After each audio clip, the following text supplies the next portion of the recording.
Hello all, welcome to Akiga blogs.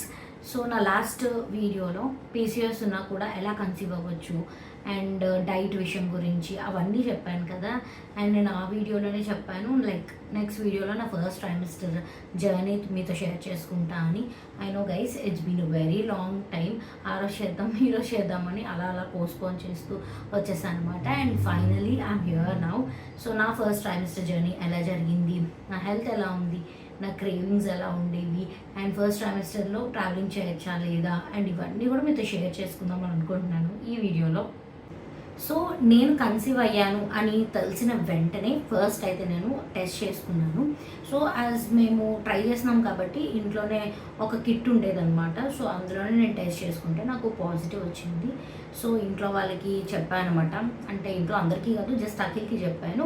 And immediately next day హాస్పిటల్కి అయితే వెళ్ళాము. అక్కడ కూడా నాకు ఒక కిట్ ఇచ్చారు టెస్ట్ చేసుకోమని. సో చేసుకున్న తర్వాత డాక్టర్ అయితే కన్ఫర్మ్ చేశారు, ఎస్ యూర్ ప్రెగ్నెంట్ అన్నారు. సో వెంటనే నాకు ప్రీనేటల్ వైటమిన్స్ అయితే స్టార్ట్ చేసేసారు, like folic acid, vitamin B complex.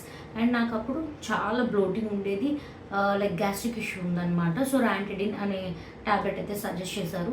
అది ఎంత ఎక్కువైపోయిందంటే నైట్ టైం పడుకునేటప్పుడు ఇక్కడ వరకు ఏదో ఉన్నట్టు అనిపించేది అనమాట. సో వెంటనే ర్యాంటిడిన్ అయితే వేసుకునేదాన్ని. సో అది వేసుకున్నాక నాకు బాగా కంట్రోల్లోకి వచ్చింది. అండ్ బై గాడ్స్ గ్రేస్ నాకు ఎటువంటి సిమ్టమ్స్ లేవు. లైక్ అందరికీ కామన్గా ఉండేవి కళ్ళు తిరగడము, వామిటింగ్స్ ఇవన్నీ ఉంటాయి కదా. సో నాకైతే అటువంటివి ఏమీ లేవన్నమాట. చక్కగా తిరిగేసేదాన్ని, అన్ని పనులు చేసుకునేదాన్ని. ద ఓన్లీ ఇష్యూ ఉండేది నాకు గ్యాస్ట్రిక్ ప్రాబ్లమ్ అండ్ బ్లోటింగ్ అనమాట.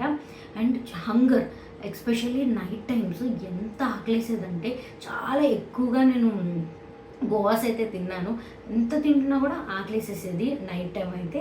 సో డాక్టర్ని మీట్ అయ్యాం కదా, వాళ్ళు నాకు 6 to 7 వీక్స్ మధ్యలో స్కానింగ్ అయితే చేయించుకోమన్నారు. ఫస్ట్ స్కాన్ అనమాట. సో ఫస్ట్ టైం పేరెంట్ కొంచెం టెన్షన్గా అనిపించింది, లైక్ హార్ట్ బీట్ వస్తుందా రాదా ఏంటి అని. సో ఫస్ట్ మంత్ అయిన తర్వాత కదా మేము హాస్పిటల్కి వెళ్ళాము. అప్పటికి 5th వీక్ అలాగా. సో 5th వీక్ నుంచి డేస్ కౌంట్ చేసుకుంటూ ఉన్నామన్నమాట. ఇంకా 3 days ఉంది, 4 days ఉంది స్కానింగ్కి అని. సో ఎట్లా స్కానింగ్ డే అయితే వచ్చింది. కొంచెం టెన్షన్ అయితే పడ్డాము. అక్కడ అందరూ బెంగాలీ వాళ్ళే ఉంటారు. అపాయింట్మెంట్ అయితే ఎర్లీగానే తీసుకున్నాం, బట్ అప్పటికి చాలా ఎక్కువ లైన్ ఉందన్నమాట స్కానింగ్ దగ్గర. సో ఫస్ట్ స్కానింగ్కి అయితే లోపలికి వెళ్ళాను. ఫస్ట్ బేబీ అని అడిగారు, ఎస్ అవును అని చెప్పాను. సో లక్కీగా అక్కడ స్కాన్ చేసే రేడియాలజిస్ట్కి కొంచెం తెలుగు వచ్చనమాట. నా ఫేస్ చూడగానే మీరు సౌత్ ఇండియనా అని అడిగారు. ఎస్ సార్ సౌత్ ఇండియన్ అని చెప్పాను. సో అతను ఇంకా వెంటనే స్కానింగ్ చేశారు. హార్ట్ బీట్ వినిపించింది. హార్ట్ బీట్ వచ్చిందా అని అడిగాను నేను. వచ్చింది, ఎవ్రీథింగ్ ఇస్ ఫైన్ అన్నారు. అయితే ఇంకా అంటే అఖిల్ని అయితే లోపలికి రానివ్వలేదనమాట. నేను ఒక్కరిదాన్నే వెళ్ళాను. సో నేను అతను అలా మాటల్లో పెట్టాను అనమాట. అతను అలా షేర్ చేసుకున్నారు, మూవీస్ చూస్తారా, ఏ మూవీస్ చూసారు మీరు, అది ఇది అని అడిగితే అతను అల్లు అర్జున్ ఫ్యాన్ అని. సో అలా కాన్వర్జేషన్ జరుగుతూ ఉంది. అతను వాల్యూస్ అవి చెప్తుంటే అవి నోట్ చేసుకుంటూ ఉంటే నేను అడిగాను, సార్ ప్లీజ్ మా హస్బెండ్ బయట ఉన్నారు, తనకి కూడా వినిపించండి అంటే, అవునా, ఓకే కాల్ యువర్ హస్బెండ్ అంటే అఖిల్ని లోపల పిలిపించారు. మళ్ళీ హార్ట్ బీట్ వినిపించారనమాట. ఇంకా అఖిల్కి అలా కంట్రోల్ నుంచి నీళ్ళు వచ్చేసాయి, కొంచెం ఎమోషనల్ అయ్యారు. నాకు మాత్రం హ్యాపీ టీయర్స్ వచ్చాయి అనమాట. అంటే నవ్వుతూ అలా నాకు టీయర్స్ వచ్చాయి తన్ని చూడగానే. So it was very very emotional moment, అలా మైండ్లో ఉండిపోయింది. అండ్ బేబీ మాత్రం 5 mm అనమాట, చిన్న బేబీ అయితే ఉంది. మైండ్లో నేను ఆ బేబీని చూసిన తర్వాత నాకు 2-3 days అనమాట మైండ్లో అలా ఉండిపోయింది. ఆ స్కానింగ్ ఇమేజ్ ఒకటి అలా అదే గుర్తొస్తూ ఉండేది. So it's good actually. First time parent అవన్నీ ఎక్స్పీరియన్స్ చేయటం.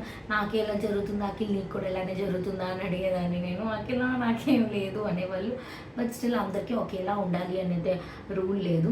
సో ఇప్పుడు నేను ట్రావెలింగ్ గురించి వస్తే, నేను ఆల్రెడీ టికెట్ బుక్ చేసుకున్నాను అనమాట. లైక్ సంక్రాంతికి నేను వైజాగ్లో ఉండాలి అన్నట్టుగా Jan 9th అలాగా బుక్ చేసుకున్నాను. అది కూడా ఫ్లైట్ అనమాట. ఫస్ట్ ట్రైన్ బుక్ చేసుకుంటే అది క్యాన్సిల్ చేసి ఫ్లైట్ బుక్ చేసుకున్నాను. నేను కొంచెం ఎర్లీగా వెళ్ళిపోదాము అండ్ టికెట్ ప్రైస్ తక్కువగా ఉందని అక్టోబర్లో బుక్ చేసుకున్నాను. ఇంకా ఇలాగా ప్రెగ్నెంట్ అని తెలిసిన తర్వాత ట్రావెలింగ్ చేయొచ్చా వద్దా అనేది ఒక చిన్న కన్ఫ్యూజన్. అప్పటికి నాకు 2nd month అయితే వచ్చింది. అప్పుడు చాలా విపరీతమైన కోల్డ్ అనమాట దుర్గాపూర్లోని. సో ఇంకా నాకైతే అసలు వెళ్ళాలని లేదు, నాకు అసలు ఇంట్రెస్ట్ లేదనమాట ఇంకా వెళ్ళడం, ఎందుకు ట్రావెల్ చేయమని. కానీ ఇంకా బుక్ చేసుకున్నాను కదా, సర్లే వెళ్ళిపో, ఫస్ట్ సెమిస్టర్లో ఇంటి దగ్గర ఉంటేనే బాగుంటుంది అని అఖిల్ అంటే ఇంకా నేను బ్యాగ్ కూడా ప్యాక్ చేసుకోలేదు. నెక్స్ట్ డే ట్రావెలింగ్ అనమాట. సో తనే బీ షిఫ్ట్ చేసి ఇంటికి వచ్చి నా బ్యాగ్ అంతా ప్యాక్ చేశారు. ఇంకా నెక్స్ట్ డేకి మీరు అందరూ బ్లాగ్ చూసుంటారు, నేను ఫస్ట్ పెట్టిన షార్ట్ వీడియో ఈ ట్రావెలింగ్ వీడియోనే. సో లెమన్ రైస్ అవన్నీ చేసుకొని వెళ్ళాను. అప్పటి వరకు నాకు ఎటువంటి సిమ్టమ్స్ లేవు. సో ఫస్ట్ దుర్గాపూర్ నుంచి వైజాగ్ రీచ్ అవ్వాలి. ఫ్లైట్ అయితే కోల్కతా టు వైజాగ్ ఉందన్నమాట. సో ఇప్పుడు దుర్గాపూర్ టు కోల్కతా వెళ్ళాలి. Durgapur to Kolkata either by train వెళ్ళొచ్చు, రోడ్ వెళ్ళొచ్చు. సో మేము ట్రైన్ అయితే సేఫెస్ట్ అనుకున్నాం. బట్ ట్రైన్ రైల్వే స్టేషన్ నుంచి మళ్ళీ ఎయిర్పోర్ట్కి వెళ్ళాలంటే గతుకుల రోడ్డు ఉండొచ్చు, ఏదన్నా ఉండొచ్చు, అండ్ చాలా ఎక్కువ టైం పడుతుంది. ట్రైన్ క్యాన్సిల్ చేసాము అండ్ టైమింగ్ సెట్ కాలేదన్నమాట ఫ్లైట్కి ట్రైన్కి మాకు. సరే అయితే బస్సులో వెళ్ళిపోదాము అని అనుకొని బస్సు అయితే బుక్ చేసుకున్నాం. మార్నింగ్ 6 o'clockకి బస్సు ఎక్కేసాం. 3 hours జర్నీ. సో 9 కల్లా దిగిపోతాం అనమాట. కరెక్ట్గా 8 అయింది, ఆకలిస్తుంది. అప్పటికి నేను బ్రెడ్ని టోస్ట్ చేసుకొని తీసుకెళ్ళాను. చాలా చిన్న బయట అలా తీసుకోగానే కడుపులో తిప్పేసింది. కడుపులో తిప్పేసి వామిటింగ్ స్టార్ట్ అయిపోయింది అనమాట. బస్ కండక్టర్ని బస్సు ఆపండి, ఇలా వామిటింగ్స్ వస్తున్నాయంటే ఇది నాన్ స్టాప్ బస్సు, ఇది మేము ఆపము అనేసరి. అయినా కూడా రిక్వెస్ట్ చేస్తే ఆపారు. ఫుల్ వామిటింగ్స్ చేసుకున్నాను బయట దిగిన తర్వాత. మళ్ళీ వాళ్ళు ఏం చేశారంటే ఈ బ్లాక్ కలర్ ప్లాస్టిక్ బ్యాగ్స్ ఇస్తారు కదా, అవి ఇచ్చారు, ఇందులో వామిటింగ్ చేసుకోండి, నెక్స్ట్ టైం వస్తే బస్సు ఆపమని. మళ్ళీ ఒక పావుగంట పోయిన తర్వాత వాటర్ తాగాను. వాటర్ తాగినాక వాటరే వచ్చేస్తుంది బయటికి. ఫుల్ వామిటింగ్స్ వచ్చేసి కడుపులో తిప్పేసి ఎంత త్వరగా దిగిపోతాను రా బాబోయ్ అనిపించేసింది. సో ఎలాగోలాగా 9కి అయితే దిగిపోయాను విత్ ఫుల్ వామిటింగ్స్. దిగిపోయిన తర్వాత చెక్ ఇన్ అయిపోయింది, లోపలికి వెళ్ళాను. స్లోగా బ్యాక్ పెయిన్ రావడం మొదలైంది అనమాట. కొంచెం ఫీవరిష్గా కూడా అనిపిస్తుంది, కాళ్ళు అవి లాగేస్తున్నాయి, నొప్పి వస్తున్నాయి. అప్పటికి ఇంకా ఆకలిస్తుంది, కడుపులో ఏం లేదని ఇడ్లీ అయితే తిన్నాను. అంత లెమన్ రైస్ చేసుకొని కూడా ఏం తినకుండా ఎయిర్పోర్ట్లో 400 rupees స్పెండ్ చేసి ఇడ్లీ అయితే తిన్నాను. ఇడ్లీ తినేసిన తర్వాత ఇంకా బోర్డింగ్ టైం వచ్చేసింది, వెళ్ళాను. కూర్చోలేకపోయాను. ఆ 1.5 hour కూడా కాళ్ళు నొప్పులు. త్వరగా దిగిపోతానా అనిపించేసింది అనమాట. మా అక్కలు వచ్చారు, పికప్ చేసుకున్నారు, ఇంటికి వెళ్ళిపోయాను. వెంటనే మమ్మీ అన్నం తినిపించేశారు. అలాగా ఇంకా కొంచెం స్లీప్ పడుకున్నా. ఫుల్ ఫీవర్ వచ్చేసింది, 100 above. తర్వాత కాళ్ళ నొప్పులు అవన్నీ వచ్చేసాయి. ఇంకేంటి ఇలా ఫీవర్ వస్తుందని చెప్పి దుర్గాపూర్లో ఉన్న డాక్టర్కి కాల్ చేస్తే డోలో తీసుకో, ఏం పర్వాలేదు, ఒక డోలో తీసుకో అన్నారు. తీసుకున్నా. బట్ మళ్ళీ వచ్చేస్తుంది, నెక్స్ట్ డేకి మళ్ళీ ఫీవర్ వచ్చేసింది. ఇలా ఫీవర్ వచ్చేస్తుంది. స్కానింగ్ అయ్యి 2-3 days అయ్యింది. ఒకసారి బేబీ బాగుందా లేదా ఒకసారి చెక్ చేయించుకుందాం, స్కానింగ్ చేయించుకుందాము అని చెప్పేసి ఇంకా వెంటనే అనమాట ఈవినింగ్ మా అక్క అంటే ఏ హాస్పిటల్ చూపించుకోవాలో కూడా కొంచెం డౌట్.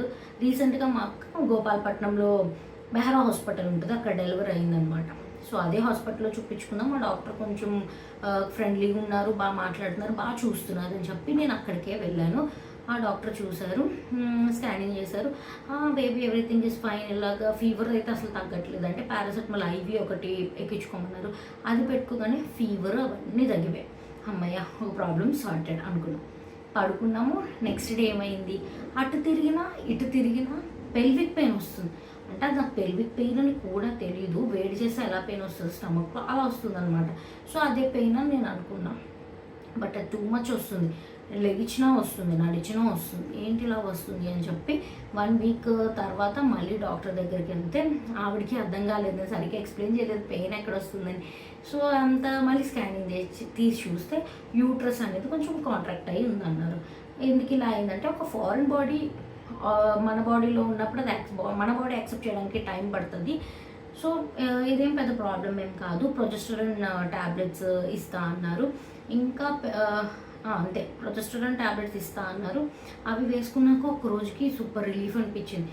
బట్ ఆ పెయిన్ ఏం తగ్గలేదు నాకు, ఎస్పెషల్లీ నైట్ టైం అటు తిరిగినా ఇటు తిరిగినా క్రాంపింగ్ లాగా పెయిన్ అయితే చాలా ఎక్కువ వచ్చేది. ఇప్పుడు అఖిల్ కూడా వచ్చేసారనమాట ఒక 10 to 15 days తర్వాత. తనకు కూడా చెప్పాను ఇలా పెయిన్ వస్తుంది, నేను కూర్చొని లెగిస్తే నాకు ఆ పెయిన్ వస్తుంది అంటే పద హాస్పిటల్కి వెళ్దామని మళ్ళీ అదే డాక్టర్ దగ్గరికి వెళ్ళాం. వాళ్ళు కూడా స్కానింగ్లో బేబీని చూశారు.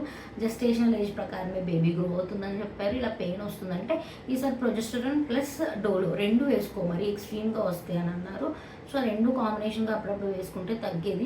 ఇంకా రోజు ఇవే ట్యాబ్లెట్స్ ఎప్పటి వరకు వేసుకోవాలి డాక్టర్ అంటే these tablets are completely safe అన్నారు. కొంతమందికి మేము 37-38 వీక్స్ కూడా వీటిని కంటిన్యూ చేస్తాము. సో ఎటువంటి ప్రాబ్లం లేదు, నువ్వు ట్యాబ్లెట్ వేసుకోవచ్చు అని అన్నారు. సో ఓకే ఫైన్ అని చెప్పి నేను ఆ ట్యాబ్లెట్ కూడా కంటిన్యూ అయితే చేశాను అనమాట.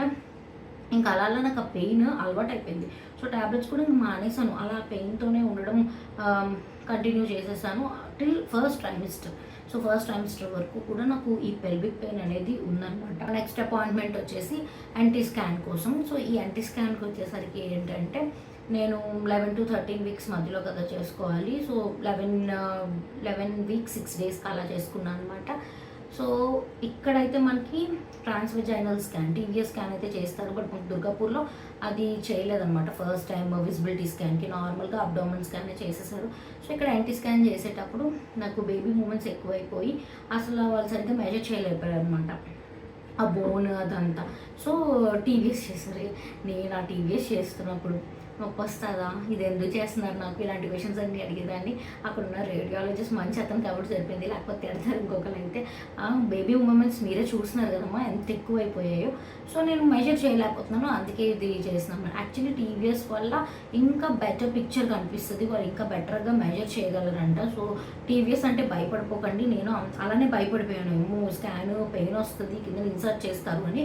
చిన్న పెయిన్లా అనిపిస్తుంది, కొంచెం డిస్కంఫర్ట్ ఉంటుంది. బట్ ఆ స్కాన్ ఎంతోసేపు ఉండదు, జస్ట్ 1 minute వరకు ఉంటుంది అంతే. సో ఆ స్కాన్ కూడా చేసేసిన తర్వాత నా యాంటీ స్కాన్ రిపోర్ట్ చాలా నార్మల్, లైక్ 1.1 mm వచ్చింది. అండ్ డబుల్ మార్కర్ టెస్ట్ కూడా చేసుకోమన్నారు, అది కూడా నార్మలే వచ్చింది. సో ఇది నా ఫస్ట్ ట్రైమిస్టర్ యొక్క ఎక్స్పీరియన్స్ అనమాట. Completely different. I know every pregnancy is unique actually. వాళ్ళకున్న సిమ్టమ్సే నాకు ఉండాలని రూల్ లేదు, నాకున్న సిమ్టమ్స్ వాళ్ళకు ఉండాలని రూల్ లేదు కదా. సో కంప్లీట్లీ డిఫరెంట్ అనమాట. No vomitings, no nausea, nothing. డిఫరెంట్గా పెల్విక్ పెయిన్ వచ్చింది. అండ్ దెన్ ఒక్కొక్కసారి ఫీవర్ కూడా వచ్చిందనమాట. గ్యాస్ట్రిక్, నాకు ఈ ప్రాబ్లమ్స్ అయితే ఉన్నాయి. సో ఇంకా నేను సెకండ్ ట్రైమిస్టర్ ఎంటర్ అవుతున్నా అన్నప్పుడు దుర్గాపూర్ అయితే వెళ్ళిపోయాను. సో అక్కడి నుంచి మీరు కంటిన్యూస్గా వ్లాగ్స్ చూసే ఉంటారు. సో నా టిఫా స్కాన్ ఎక్స్పీరియన్స్, తర్వాత హార్ట్లో అయితే ఏదో హోల్ ఉందని చెప్పారనమాట. సో ఇవంతా కూడా నేను నెక్స్ట్ లాంగ్ వీడియోలో అయితే అప్లోడ్ చేస్తాను. ఈసారి అయితే లేట్ చేయను, ఫాస్ట్గానే అప్లోడ్ చేసేస్తాను. సో మీలో ఎవరైనా ప్రెగ్నెంట్ లేడీస్ ఉంటే guys all the best and congratulations to you also. So me experience ఏంటో కింద కమెంట్ చేసేయండి. మీకు ఎలాంటి సిమ్టమ్స్ ఉన్నాయో కూడా కింద అయితే కమెంట్ చేసేయండి. అండ్ ఈ వీడియో నచ్చినట్టయితే like, share and subscribe to Akiga vlogs. Bye bye.